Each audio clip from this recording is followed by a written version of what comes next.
നമസ്കാരം. കേരളം UDF പക്ഷത്തേക്ക് ചായുന്നതായി സൂചന.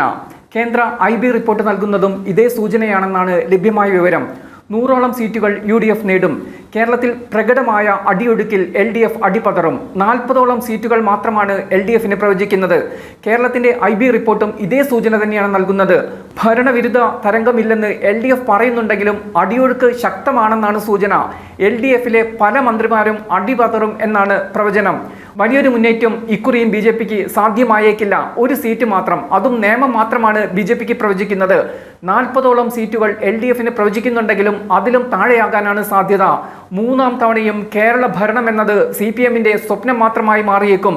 LDFന്റെ PR വർക്കുകളൊന്നും ഗുണം ചെയ്തതായി സൂചനയില്ല. ന്യൂനപക്ഷ വോട്ടുകളിൽ വലിയൊരു വിഭാഗം UDFന് തന്നെയാണ് ഇക്കുറിയും ലഭിക്കാൻ പോകുന്നത്. കഴിഞ്ഞ തെരഞ്ഞെടുപ്പിൽ സംഭവിച്ചതുപോലെ മുസ്ലിം വോട്ടുകൾ ഇക്കുറി LDFന് ലഭിച്ചേക്കില്ല. പഠിച്ച പണി 18 പയറ്റിയിട്ടും വലിയ മുന്നേറ്റത്തിന് BJPക്കും കഴിഞ്ഞേക്കില്ല. പക്ഷേ അക്കൗണ്ട് BJP തുറന്നേക്കും. നേമത്ത് രാജീവ് ചന്ദ്രശേഖർ ജയിക്കുമെന്നാണ് സൂചനകൾ. CPMന്റെ ഫയർ ബ്രാൻഡ് നേതാവായ മന്ത്രി V ശിവൻകുട്ടി 3ാം സ്ഥാനത്തേക്ക് പിന്തള്ളപ്പെടാനും സാധ്യതകൾ നിലനിൽക്കുന്നു.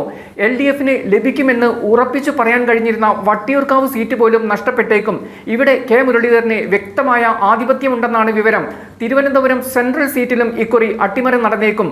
ജനാധിപത്യ കേരള കോൺഗ്രസിന്റെ ആന്റണി രാജു ജയിച്ച സീറ്റിൽ UDFന്റെ CP ജോൺ ജയിക്കാനാണ് സാധ്യത. മധ്യ കേരളത്തിലും വടക്കൻ കേരളത്തിലും UDF മുൻതൂക്കം തന്നെയാണ് പ്രവചിക്കപ്പെടുന്നത്. ഇടതു ചിന്തയുള്ള തെക്കൻ കേരളത്തിൽ ഷുവർ സീറ്റുകൾ പോലും നഷ്ടമാകുന്ന അവസ്ഥയാണ് LDF നേരിടുന്നത്. കഴിഞ്ഞ ദിവസം വന്ന മാതൃഭൂമി സർവേ LDFന് അനുകൂലമായാണ് വന്നത്. 66 മുതൽ 78 സീറ്റുകളാണ് LDFന് പ്രവചിക്കപ്പെട്ടത്. UDFന് 62 മുതൽ 72 വരെ സീറ്റുകളും പ്രവചിക്കപ്പെട്ടു. NDAക്ക് 1 മുതൽ 2 വരെ സീറ്റുകളാണ് പ്രവചിക്കപ്പെട്ടത്.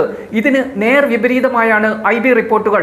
എന്തായാലും കേരളം എങ്ങോട്ട് തിരിയും എന്നതിൽ ആകാംക്ഷ കനക്കുകയാണ്.